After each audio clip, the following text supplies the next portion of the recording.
Osamatani sekang ketal mangfili bai sajukjaka agolini dosamikat karaksalo dosamikat amsaini samang khlaimani nainani thangai koktuma thumnaironi boskango abahaina shaka Agartala Municipal Corporation Mayor Deepak Majumdar aboni logeu rajani Shimalong botala Hatigana lamate border ko chokkorni lighthouse no thangai nawi khamir Agartala Municipal Corporation lowaiziming bai rajani Shimalong tangjagoi tongo asamungrok phainai 15 August ni bisingo no painai khani shaka mayor ashalo bini logeu tongkha Municipal Corporation ni Commissioner Shailesh Kumar Yadav Corporator Tushar Kanti Bhattacharya Corporator Nivas Das Corporator Janvi Das Dottono khobui kobane adong songrok ashalo koktuma thumdarene buskang 5 mayor shaka 56 lakh rang sobaiwe rajani Shimalong no tangjagoi tongo aboni logeu dashmigat amsaino naithotok khlainani bagai 99 crore rang sobai jaka hanai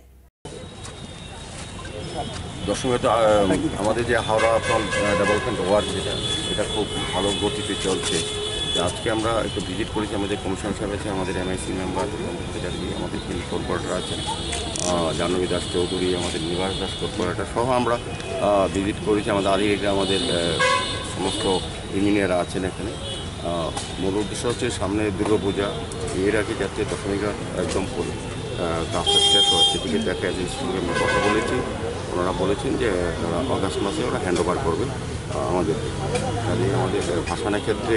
যেটা নিরঞ্জন প্রথমে ক্ষেত্রে এটা আরও সুন্দর হবে অনেক সুন্দর অনেক বড় জায়গা হয়েছে রাস্তাটা খুব চওড়া হয়েছে পাশাপাশি আজকে আমরা এখানে এসেছি রাজশ্মশানটা আমরা ভিজিট করেছি এটার মধ্যে কিছু অনেকটা কাজ হয়ে গেছে কাজ প্রায় শেষই কিছুটা কাজ বাকি আছে সেগুলিও আমাদের কমিশনার সাহেব বলে দিয়েছেন ইঞ্জিনিয়ারদের কী কী করা দরকার সেটা প্রয়োজনীয় পদক্ষেপ নেওয়া হচ্ছে সেটাও প্রায় আমরা 15 অগাস্টের টার্গেট ডেট আমরা রেখেছি সেটা আমরা আবার ওপেন করে সুন্দরভাবে ব্যবহার করার জন্য আমরা ওপেন করে দেবো এই রাস্তাটা যেটা এই সামনের রাস্তাটা দীর্ঘদিন ধরে এটা সংস্থার অভাব ছিল আবার কিংবা বড় গাড়ি যাওয়াতে এটা নষ্ট হয়ে যেত মাছ বাজারে গাড়ি যাওয়া সেটা এখন মাছ বাজারে বড় গাড়িগুলি এখন থাকে আমাদের লাগে ছাড়ার যে জায়গা সেটাতে এখন ছোটো গাড়ি দিকে যাবে আর জায়গা করতে পোনাঘাটটা শিফট করা হচ্ছে ওই কাজের সুবিধার জন্য যে প্রজেক্ট যে ধরা আছে যে অন্য প্রজেক্ট দেওয়া যায় সেই কারণে পোনাঘাটটা ছিল সেটা আমরা সরানোর ব্যবস্থা করা হয়েছে জায়গাও সিলেক্ট করা হয়েছে এবং ব্যবসা সমিতির সঙ্গে কথা বলা হয়েছে ওরাও রাজি হয়েছে সার্বিকভাবে আমরা চাইছি যে কাজগুলি যে প্রজেক্টগুলি করার সময় মতো সেগুলি শেষ করার দিকে আমরা এগিয়ে যাচ্ছি ব্যুরো রিপোর্ট কক্ষরা।